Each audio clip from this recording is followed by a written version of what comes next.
Et donc l'expérience des personnes, des chercheurs qui travaillent sur la mémoire du génocide des Juifs doit nous apporter des atouts dont nous avons besoin ici au Rwanda dans le traitement des conséquences du génocide des Tutsis sur tous les plans, que ce soit le plan de mémoire, le plan juridique, le plan recherche, éducation. Tout ça, c'est la raison pour laquelle nous avons combiné les deux présentations.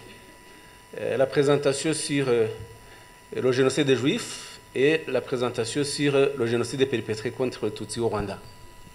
Donc je voudrais vous inviter à suivre les présentations.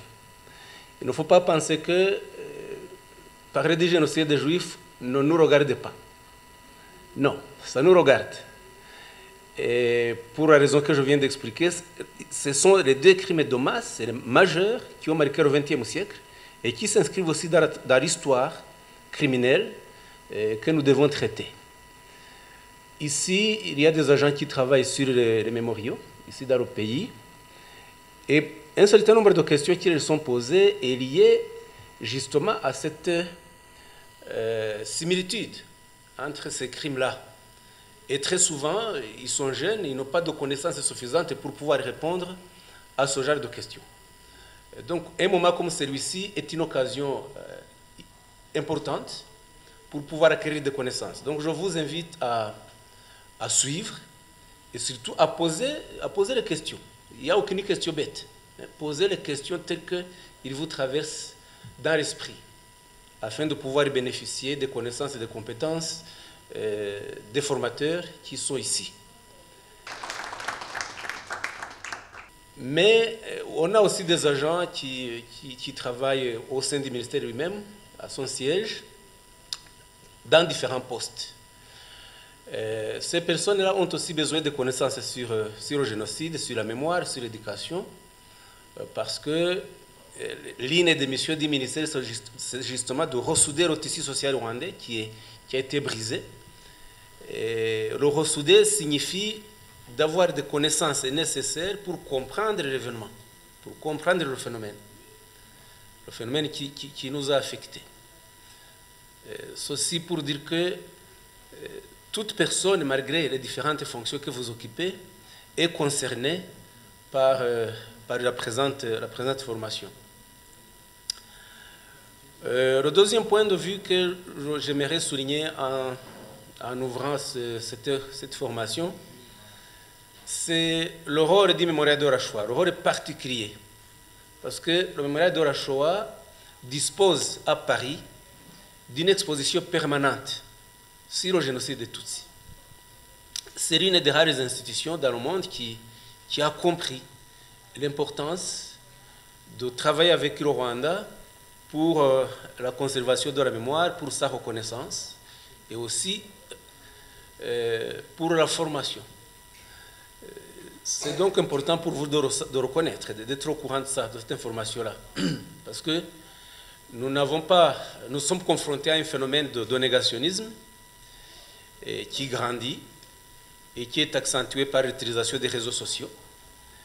Et donc, avoir une présentation, une exposition permanente à Paris, au siège du mémorial de la Shoah, est une occasion qui permet justement de rendre visible, de rendre vivant, de mettre à la connaissance du public et des visiteurs du mémorial la réalité du génocide commis contre les Tutsis. Et puis, cette exposition-là, peut-être que vous allez en parler ici, c'est l'un des moments importants qui permet de pouvoir échanger, de pouvoir rendre réel cette réalité de ce crime dont nous sommes en train de traiter les connaissances.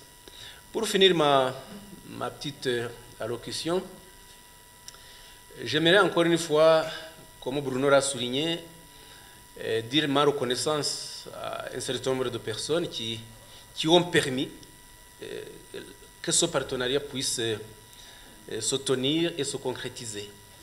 Je dois remercier Hélène Dumas, qui est ici parmi nous.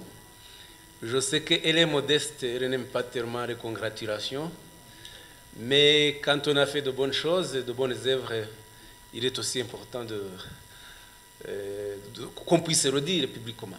Hélène s'investit profondément depuis un certain nombre d'années dans la recherche sur le génocide des Tutsis, dans la conservation de la mémoire. Elle publie des articles, des livres, des ouvrages.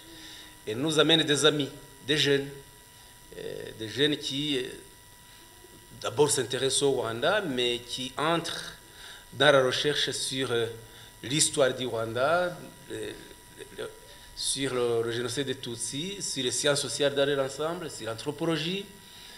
Il y a le professeur Audouin Rousseau qui est à côté de lui. C'est aussi un ami du Rwanda qui a découvert le Rwanda aussi grâce à Irène Dumas.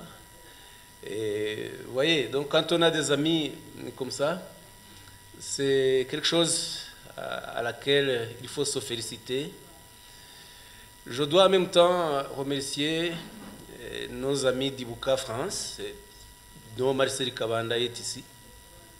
Ibuka France a travaillé travaille encore toujours avec le mémorial de la Shoah pour la conservation de la mémoire, mais aussi pour un certain nombre d'actions, que ce soit des actions de justice, des actions mémorielles, des actions éducatives.